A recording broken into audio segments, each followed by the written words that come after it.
প্রাক্তন পরিবহন মন্ত্রী স্নেহাশিস চক্রবর্তী তিনি জানান, তিনি পরিবর্তন হয়েছে। 15 বছর আমরা সরকার চালিয়েছি, মানুষ আমাদের পছন্দ করেনি, সেই কারণে পরিবর্তন হয়েছে। শুভেন্দু অধিকারী এককালে আমাদের দলেই ছিলেন, তিনি চলে গিয়েছেন, তিনি লড়াই করেছেন, মানুষের সমর্থনে মুখ্যমন্ত্রী হয়েছেন, তিনি নিশ্চয়ই মানুষের জন্য ভালো কাজ করবেন, সেটা দেখতে হবে।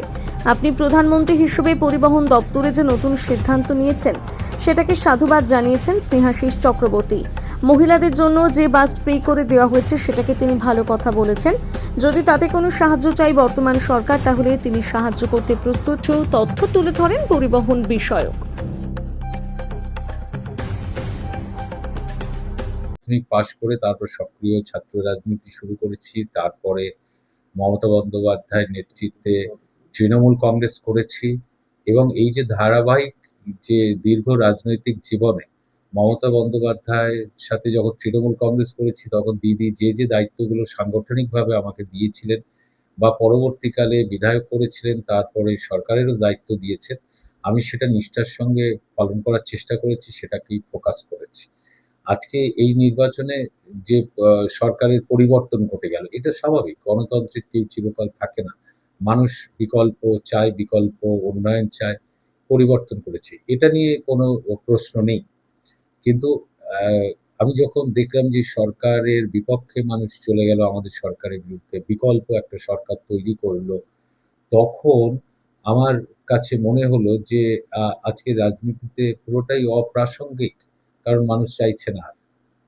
কারণ আমি যত আমার বয়স বেড়েছে, আমি যখন সরকারে কাজ করছিলাম, দিদির প্রকল্পগুলো অ আ নিয়ে মানুষের কাছে যাচ্ছিলাম, আমি কিন্তু রাজনীতি বলতে মানুষ বুঝেছি।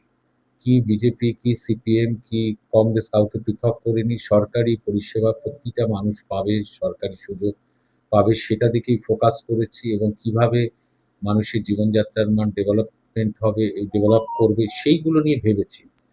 এখন যখন মানুষ সেই দায়িত্ব থেকে আমাদের সরিয়ে দিল, তাহলে আজকে আমি কি রাজনীতি করব? তাই আমি বলেছি যে আমি সক্রিয় রাজনীতি থেকে সরে যেতে চাই। সেহেতু রাজনীতি তো কেউ কখনো ছাড়ে, কেউ ৭০ এ ছাড়ে, কেউ ৮০ তে ছাড়ে। আমি নয় ৫৬ তে ছেড়ে দিলাম। তো আর রাজনীতির মধ্যে এই কারণে একেবারেই থাকতে চাই না।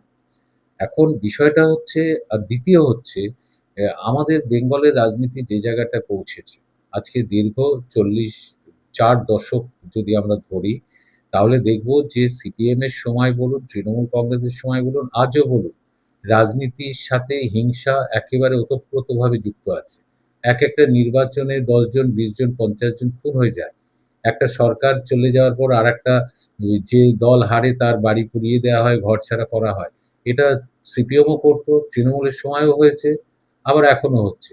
কোন রাজনৈতিক দল কি নিজে দায়িত্ব নিয়েছে সংগঠিতভাবে যে রাজনীতি থেকে এই হিংসা আমরা দূর করে ফেলতে চাই? না, কেউ নেয়নি। এবং আজকে রাজনীতি মানে কারো না কারোর বিরুদ্ধে কুৎসা না করলে, বিলো দ্য বেল্ট আক্রমণ না করলে, তার বিরুদ্ধে চূড়ান্তভাবে তাকে হেনস্থা না করলে পলিটিক্স হয় না। আমি এর সাথে একেবারেই খাপ খেতাম না। আমি কারো বিরুদ্ধে কোনোদিন কিছু বলিনি। এটা যেমন কিছু মানুষ খুশি ছিল যে আমি সংযত ভাষা ব্যবহার করেছি। আবার অনেকে তো ক্ষুব্ধ ছিল যে উনি কেন বলছেন না। তো আমি এই রাজনীতিতে আমি কিন্তু খুব একটা সেট করছিলাম না। আজকে আমি যদি বিধায়ক হতাম, তাহলে আমার একটা দায়বদ্ধতা থাকতো আমার কনস্টিটিউয়েন্সির প্রতি এবং দল দ্বারা নির্বাচিত তার প্রতি। আজকে তো সেই জায়গাটাও আমি বিধায়ক নই। আমি একজন সাধারণ কর্মী সমর্থকের মতো হয়ে গিয়েছি। তো সেখানে আমি সক্রিয় রাজনীতি আর করতে চাই না। আমি স্বাভাবিক লেখালেখি করতে চাই, রাজনৈতিক আলোচনায় থাকতে চাই। যেটা মানুষের জন্য ভালো আমি সেই নিয়ে সেটা বুঝতে চাই, সেটা বলতে চাই। হুম, সেভাবে হয়তো থাকবো। কিন্তু সক্রিয় রাজনীতি না করতে পারি। এটা নিয়ে খুব বেশি মানুষের মাথা ব্যাথা হওয়ার কারণ নেই। তার কারণ হলো যে এটা আমি করছি না যে এটা থেকে গিয়ে আমি বিজেপিতে চলে গেলাম, আমি রং পাল্টে ফেললাম, আমি আবার দিদির বিরুদ্ধে বলতে লাগলাম, আমি নয় শুভেন্দু অধিকারী বলতে লাগলাম। আমি কিন্তু ওই রাজনীতির কথা বলছি না। আমি একেবারে এর থেকে সরে যেতে চাই। আমি ওর জন্য একেবারে সক্রিয় রাজনীতি ছাড়তে চাই। এটাই আমি বলেছি। এটা বুঝতে হবে। দিদি unparalleled লিডার। তিনি এত বড় নেত্রী, তিনি সরকারে লড়াইও যখন করেছেন মানুষের জন্য, তিনি সরকারে এসেও প্রচুর কাজ করেছেন। কিন্তু তারপরেও আ পরিবর্তন এসছে। ফলে দিদি তো আমাদের কাছে নমস্য, চিরকালই থাকবে। আমি কোন দলে ভোট দেব, কাকে সমর্থন করব সেটাও আমার ব্যক্তিগত ব্যাপার, থাকবে। কিন্তু আমি সক্রিয় রাজনীতি করতেই হবে এমন তো কোনো কথা নেই। কারণ আজকে কাজ নেই কিছু। আজকে নতুন যে সরকার এসেছে তাকেও সময় দিতে হবে। কারণ অনেক মানুষ এই পরিবর্তন যারা করেছেন তারা এই সরকারের প্রতি অনেক প্রত্যাশা, এবং দেখতে হবে সেই প্রত্যাশাগুলো শুভেন্দু অধিকারী কিভাবে পূরণ করেন। তিনিও লড়াকু নেতা, এবং তিনিও লড়াই করে এই জায়গাটায় এসেছেন। ফলে এই সরকারকে সময় দিতে হবে। তারা এই প্রত্যাশাগুলো কিভাবে আপনি পূরণ শুভেন্দু করছেন। অধিকারীর সাথে একসাথে রাজনীতিও করেছেন একসময়। যে যখন শুভেন্দু অধিকারী তৃণমূলে ছিল একসাথে রাজনীতিও ঠিক, করেছি। ঠিক। সে এখন মুখ্যমন্ত্রী, সেই স্টেপটা কিভাবে দেখছেন? দেখুন, আমি তো শুধু একা করেছি না, দিদি করেছে, দিদির সাথে তিনি ছিলেন, সবাই করেছে। অভিষেক থেকে আরম্ভ করে সবাই, দলের সবাই করেছে। তারপর তিনি দল ছেড়েছেন, অন্য দলে গেছেন, লড়াই করেছেন। আজকে মানুষের সমর্থন নিয়ে তিনি মুখ্যমন্ত্রী হয়েছেন। ফলে তারও একটা লড়াইয়ের জীবন আছে, এবং তিনি মানুষের দ্বারা নির্বাচিত, মানে তিনি সাকসেসফুল হয়েছেন। এখন তিনি রাজ্যের মুখ্যমন্ত্রী হয়ে এই বাংলার ডেভেলপমেন্ট কি করেন সেই দিকে তাকিয়ে থাকবো। আর মানুষের প্রত্যাশাগুলো কিভাবে পূরণ করছেন সেটা দেখব। তৃণমূলের প্রতি যে কারণে মানুষের ক্ষোভ তৈরি হয়েছিল, যেখানে মানুষ বঞ্চিত হয়েছিল, সেই গ্যাপগুলো তিনি কিভাবে পূরণ করেন, সেটার দিকে আমরা তাকিয়ে থাকবো। সময় দিতে হবে। কিন্তু গণতন্ত্রে তো কেউ চিরস্থায়ী নয়। তো সবাই এখানে, আমরা ১৫ বছর চালালাম, এই সরকারও আবার চালাবে, আবার ১৫ দিন পরিবর্তন হবে। তখন সেই পরিবর্তনের লড়াইয়ে যারা থাকবেন, যে জেনারেশন থাকবেন, তারা আবার শাসন ক্ষমতায় থাকবেন। আমি নয় তার মধ্যে নাই বা থাকলাম। এই তো বিষয়। সময় মানে আমি লেখালেখি করবো, এটা আমার ইচ্ছাই ছিল। প্লাস হচ্ছে রাজনৈতিক আলোচনার মধ্যে থাকবো, এবং সেটা পজিটিভ ভাবেই থাকবো। নেগেটিভ ভাবে নয়, নেগেটিভ অ্যাপ্রোচ আমি কোনোদিন করিনি। কারণ একটা জিনিস মাথায় রাখতে হবে, প্রতিটি রাজনৈতিক দলে কিছু ভালো মানুষ, খারাপ মানুষ তো থাকবেই। প্রতিটা সিস্টেমের মধ্যে ভালো খারাপ থাকে, এবং প্রতিটা মানুষের সিদ্ধান্ত কিছু ভালো থাকে, খারাপ থাকে। সবই থাকে। সবটা নিয়েই আমাদের সমাজ। ফলে মানুষ পজিটিভ ভাবে মানুষের কি করে ভালো হতে পারে, বাংলা কিভাবে ভালো হতে পারে, এগুলো বোঝার চেষ্টা করব। একজন মানুষ হিসেবে সেটা লক্ষ্য রাখবো। সরকার কিভাবে করছে সেটা দেখব। যেটা সঠিক করছে নিশ্চয়ই বলব। যেটা ভুল করবে সেটা নিশ্চয়ই বলব। আপনি এর মধ্যেই পরিবহন থাকবো। মন্ত্রী ছিলেন। এখন বর্তমানে পরিবহন দপ্তরে যে মহিলাদের জন্য ফ্রি করে দেওয়ার কিছু নতুন কিছু প্রকল্প আনলো পরিবহন দপ্তর, সেই নিয়ে কি বলবেন? খুব ভালো সিদ্ধান্ত, মহিলাদের ফ্রি করেছে। এটা হয়তো ভাবনা আমারও ছিল। সেটা কার্যকরী করার আগেই আমরা চলে যেতে হলো। এটা খুব ভালো সিদ্ধান্ত। গরিব মহিলার যারা বাসে চড়তে চায় তাদের জন্য এই ফ্রিটা করে দেওয়া। এটা সঠিক সিদ্ধান্ত। এটাকে বজায় রাখতে হবে। এখন বর্তমানে দেখা যায় যে তৃণমূল কার এই নিয়ে কিন্তু একটা যুদ্ধ বেঁধেছে। এটা নিয়ে আপনি যেহেতু তৃণমূলের একজন সংশ্লিষ্ট কর্মী ছিলেন, এখন বিধায়ক না কিন্তু তৃণমূলের কর্মী, সেক্ষেত্রে কি তৃণমূল ভিতরে লোগো কার সেটা নিয়েও কিন্তু একটা যুদ্ধ এখন বেঁধেছে। বিষয়টা হলো যে এই যে প্রায় ৫৮ জনের মতো বিধায়ক চলে গেলেন, গিয়ে আলাদা করে নিজেদের দলনেতা তৈরি করলেন, বিরোধী দলনেতা তৈরি করলেন, ডেপুটি লিডার তৈরি করে নিলেন। এটা হঠাৎ চলে গেলেন। আমার যেটা মনে হয়েছে যে মমতা বন্দ্যোপাধ্যায় তৈরি দল, তিনি তৈরি করেছেন। তার দিকে তাকিয়েই আজকে ৩ কোটি মানুষ সমর্থন জুটিয়ে এসেছিল। তো তবুও দলের মধ্যে যারা বিধায়ক বা এমপি, তাদের কথা বলা বা মত প্রকাশের যে পরিসর সেটা খুব সংকুচিত ছিল। এবং সেই জায়গা থেকে এর বহিঃপ্রকাশ বলে আমার মনে হচ্ছে।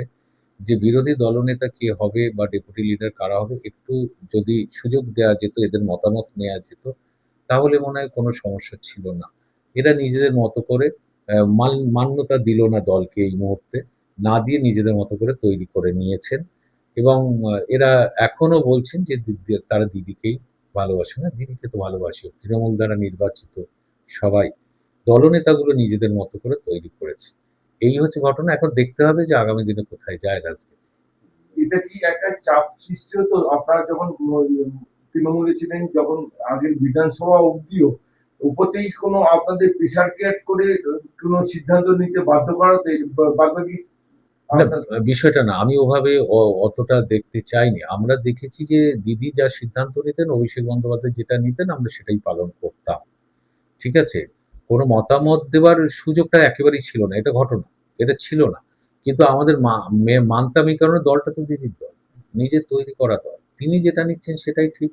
কোনোটা হয়তো পছন্দ ও অপছন্দ থাকলেও সেটা নিয়ে কিছু বলার বা মত প্রকাশ করার জায়গা ছিল না, করতেও যেতাম না।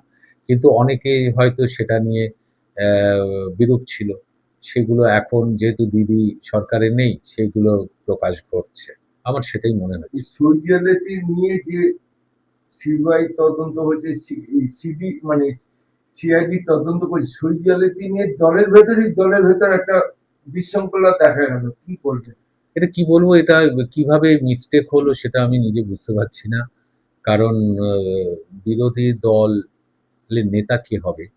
এটা যে দল থেকে নির্বাচিত সেই দল অবশ্যই সিদ্ধান্ত সেই দল নেবে। কিন্তু বিধানসভার প্রসিডিওর অনুযায়ী যারা এমএলএ তারা তাদের সই সমেত এটা স্পিকারের কাছে জমা দেওয়ার কথা। কিন্তু সেখানে কারো সই নেই কি না নেই এটা আমি বলতে পারব না। আমি তো বিধায়ক হইনি। এটা কি করে হলো না সবটাই মিডিয়াতে দেখছি। এটা নিয়ে আমার কোনো মন্তব্য করতে না, পারব না। এই যে হলো কি করে? তৃণমূল কর্মী হিসাবে যে এখন নয় আপনি শোনাচ্ছেন, এইটাকে কিভাবে নজর রাখবেন? বিরোধীরা এটা তো আপনাদের যারা সরকারে বিরোধীরা সুযোগ পেল, অন্য দল সুযোগ পেল। এটা উম কেন হলো, কিভাবে হলো সেটা আমি বলতে পারছি না। তবে সুযোগটা তো অবশ্যই বিজেপি বা অন্য রাজনৈতিক দল এই সুযোগটা পেয়েছে এবং আজকে যে এতজন ভেঙে গিয়ে আলাদা করলো, তারাও সুযোগটা পেয়ে গেল যে আমাদের মতামত নেয়া হয়নি। এটা ঘটলো। রাজনীতিতে এই ধরনের জিনিস অনবরত ঘটতে থাকছে এবং আজকে দিদির তো লড়াই করবেন। দিদির সঙ্গে অবশ্যই সাধারণ মানুষ থাকবে, কর্মীরা থাকবে। কারণ তিনি নেত্রী।